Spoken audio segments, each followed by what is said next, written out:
Also tonight at 5, a family is mourning the loss of their daughter following a downtown crash, and witnesses tell News 4 the other driver sped through a red light shortly before hitting and killing Sierra Ward.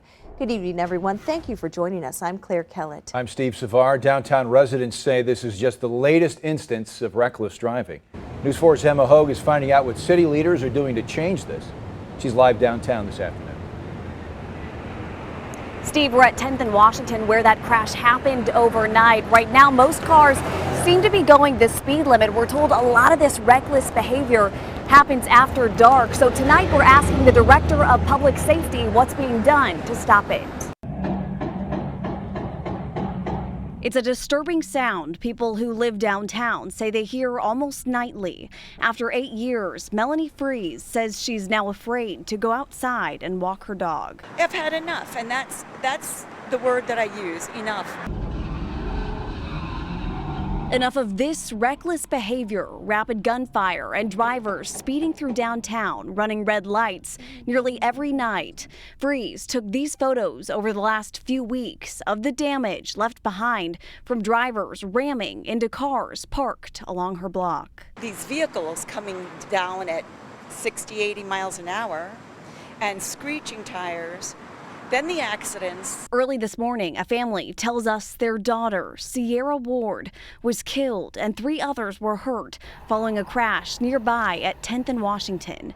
Witnesses say it happened after the other driver sped through a red light. We certainly see the behavior every night.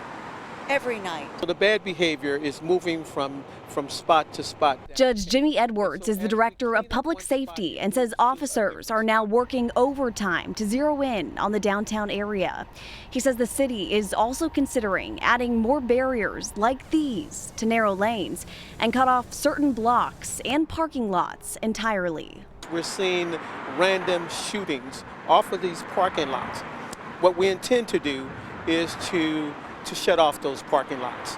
And of course, I suspect that the owners will be contacting me very soon. But Edwards says the city doesn't have the manpower to increase patrols downtown.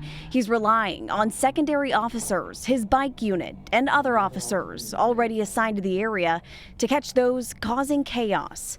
People like Fries say they wait for the day they can walk downtown without worrying. I feel that I'm taking a chance if I go out on a cool summer evening. So I asked Judge Edwards how soon we could additional barriers. He wouldn't give me a definite timeline, but said hopefully as soon as possible. We also talked to a downtown business owner who says a bullet flew through his storefront just a few weeks ago. His interview coming up for you tonight on News 4 at 6. For now, reporting live downtown, Emma HOGG, News 4. And today, Mayor Lyda Krewson also said she's fed up with the speeding and cruising on downtown streets. This kind of racing and dangerous behavior is not acceptable for the residents who live here, not acceptable for the businesses that are here. And so we are going to continue to try to address that by making some more changes. The mayor says the city will take action to enforce laws that require surface parking lots to be fenced and secure when not in use.